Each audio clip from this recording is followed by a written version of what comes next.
meus amigos, vamos chegar hoje ao término do capítulo 5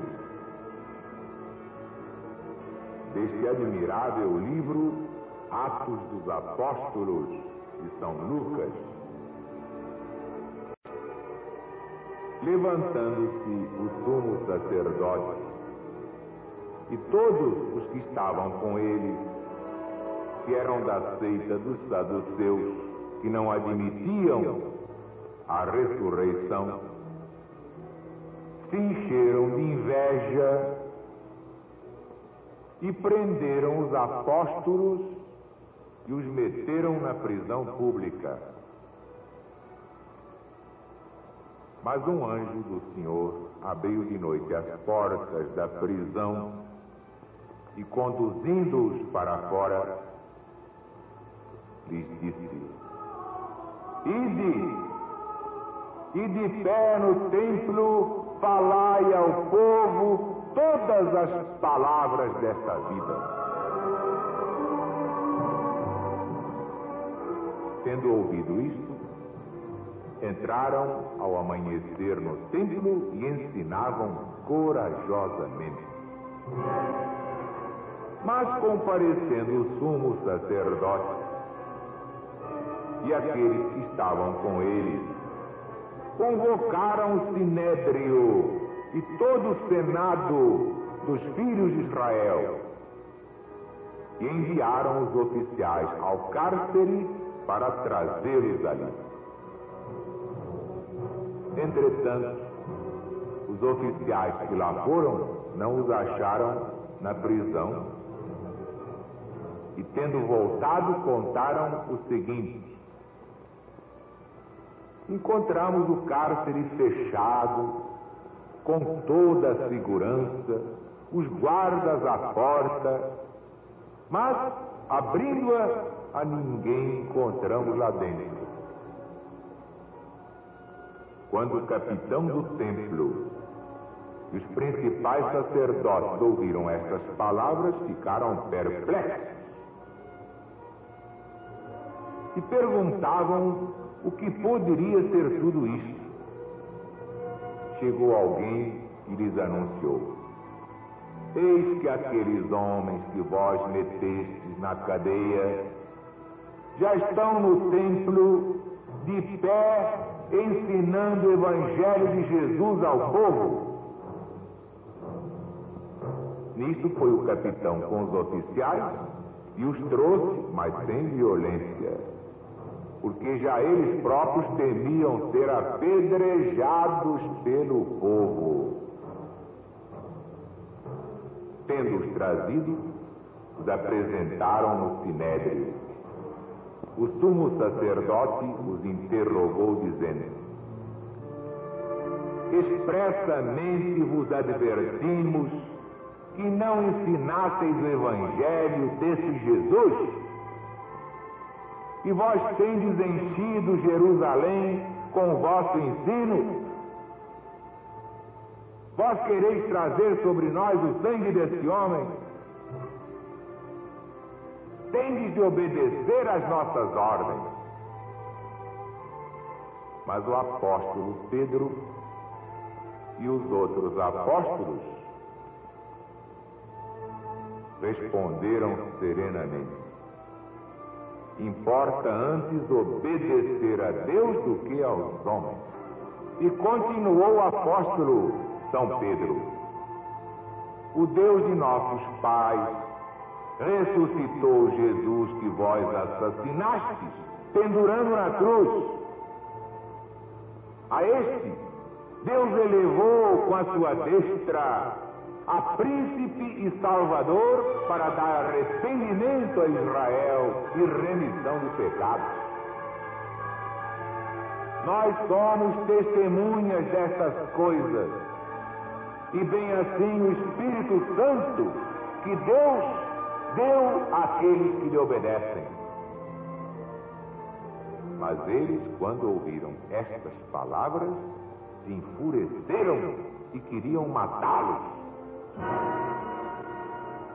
Então se levantou no sinédrio um fariseu sensato chamado Gamaliel, doutor da lei, acatado por todo o povo, mandou retirar os apóstolos por um pouco, dizendo: irmãos israelitas, atentai bem para o que ides fazer a esses homens.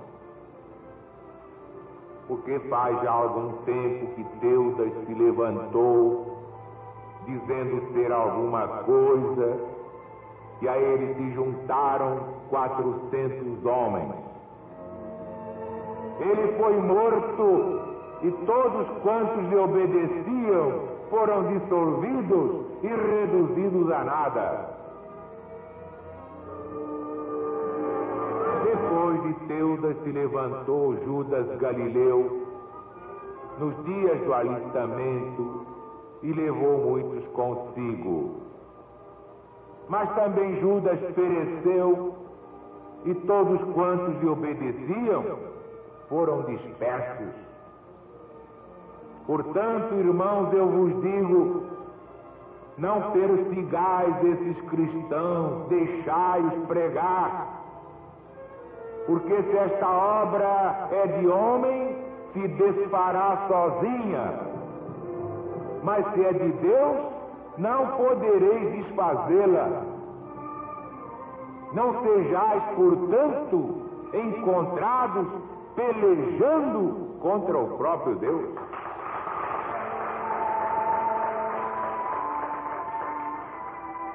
Concordaram com Gamaliel, e tendo chamado os apóstolos, os açoitaram e lhes ordenaram que não falassem no nome de Jesus, e os soltaram. Eles, pois, saíram do sinédrio, regozijando-se por terem sido achados dignos de sofrer afrontas pelo nome de Jesus. E todos os dias, no templo ou em casa, não paravam de ensinar e pregar que Jesus era o Cristo de Deus.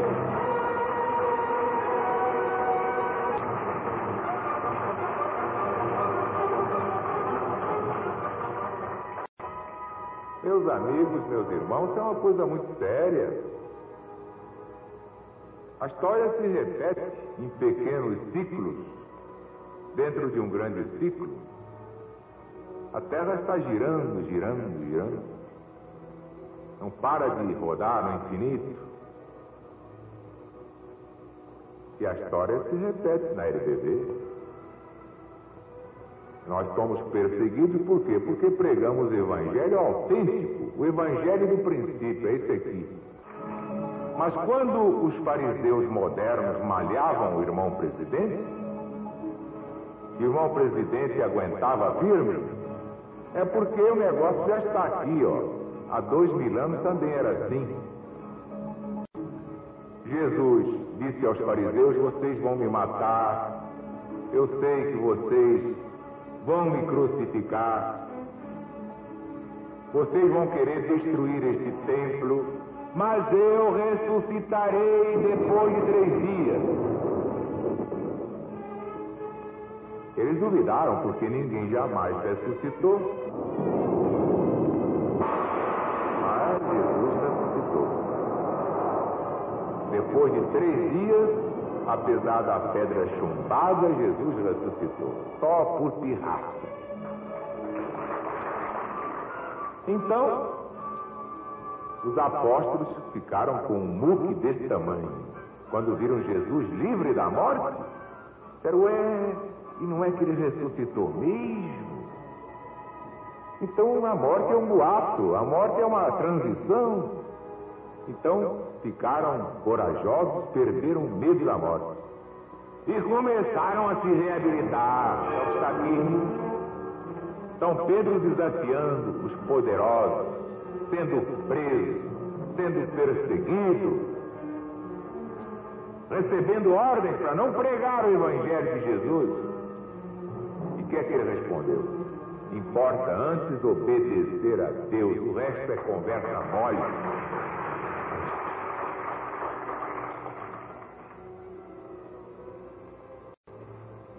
O próprio Jesus mandou um emissário angelical. O Evangelho sempre fala assim em anjo.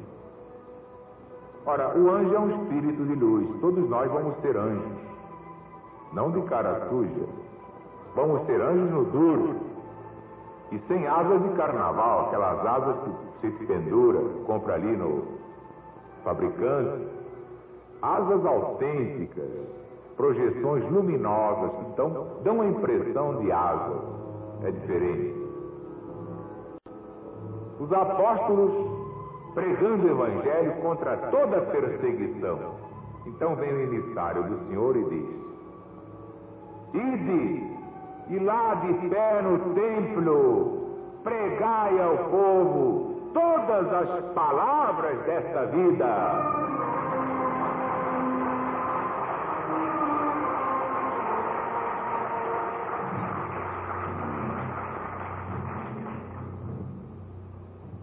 Também São Paulo, quando se converteu ao cristianismo, caiu do cavalo. Aí ele viu Jesus. Como eu vi Jesus, se eu não vi, você não estava aqui. Estava também na Bola Preta. Ah, estava. Ia na Embaixada do Sossego, me divertia. Mas para aceitar uma missão como essa, só vendo Jesus. Porque não vendo, é como aquele português que vendia fiado, ninguém pagava. Então botou uma tabuleta: só vendo, vendo, não vendo, não vendo.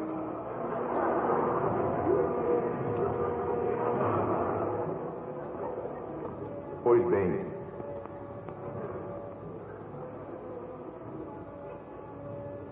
vocês estão achando graça?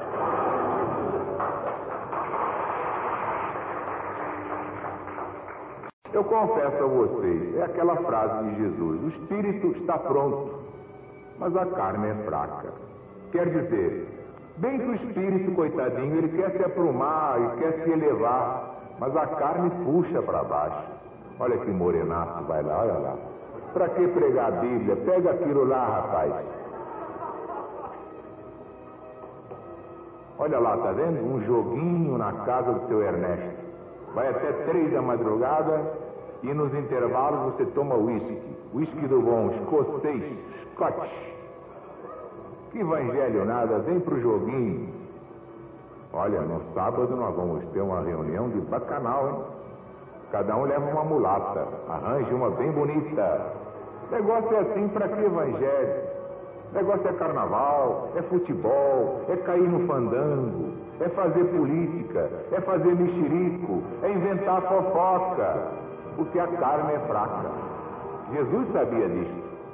De modo que por que eu vou fazer exceção?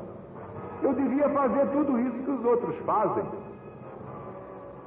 que é a lei do menor esforço.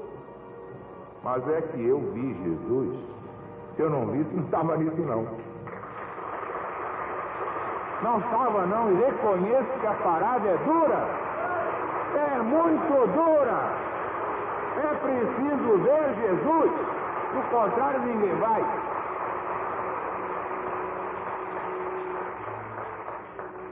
Então, o velho rabino Saulo de Tarso também viu Jesus, caiu do cavalo como eu caí. Ah, quem vê Jesus cai do cavalo e muda de vida. Deixa o mundo de lado, trata de viver para o bem dos semelhantes. Porque a morte é certa, a única coisa certa é a morte. Tudo mais, fortuna, beleza, tudo passa. Muitas mulheres foram belas, hoje são bofes. São canhões. Muitos homens eram ricos, hoje estão pedindo emprestado. Muitos eram nobres na Rússia, hoje são garçons na Europa. Em Paris, em Berlim, em Roma. São como garçons. Mulheres que eram duquesas, marquesas, viscondessas, baronesas, hoje são governantas. Porque tudo passa, disse Jesus. Passa até o céu, passa até a terra, mas as minhas palavras não passarão. Então vocês estão vendo, quando a gente depois do carnaval passa por ali pela avenida e vê aqueles destroços do que foi construído pelo Estado, o coreto, tudo desmanchado, a gente vê que o carnaval é igualzinho dentro das almas. O camarada se embebedou, botou para dentro dos pulmões um verdadeiro batalhão de bacilos de Koch. Já estão se banqueteando lá dentro do pulmão e não sabe. Ele acordou quarta-feira de cinza, todo esbodegado, com a cara de besta. Mas já acabou mesmo, não tem mais nada não. Perdeu o dinheiro, pediu emprestado a seu Alfredo.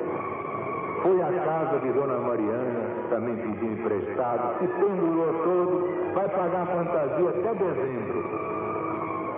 Vai viver feito um desgraçado, porque o devedor é escravo do credor. Todo aquele que deve é escravo. Pois bem, então São Paulo, que tinha sido Saulo, o rabino judaico, para se reabilitar de tudo que fez contra Cristo e os cristãos, foi pregar nas próprias sinagogas, onde ele desancava o pau no cristianismo. Isso é que é coragem. Às vezes, o apedrejavam, o prendiam, pintaram canecos, como nós vamos ver adiante nesse mesmo livro. Mas quando São Paulo estava assim, meio desencantado, sacrifício, como quem diz, será que é para parar dele? Que a parada é dura. Lhe aparecia o próprio Jesus, aí é o próprio Jesus, e dizia: fala, não te cales, prega o meu evangelho aos gentios.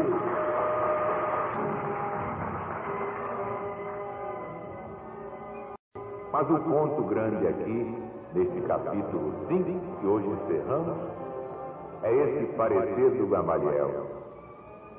Gamaliel, um fariseu sensato, vendo a fúria dos seus colegas que queriam condenar os cristãos, deu esta palavra espetacular: mas para que tanta bobagem? Por que perseguir esses cristãos? Se a obra deles é de Deus, ficará de pé. Se não é, cairá sozinha.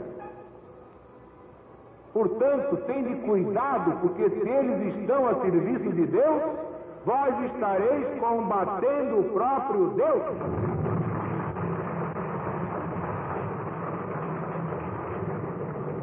E é o que eu digo com relação à LBV. Muita gente que combate a LBV, quando passar por lá de lá, vai ver que combateu o próprio Deus. Porque esta obra é de Deus. Este evangelho é de Deus. E quem viver verá.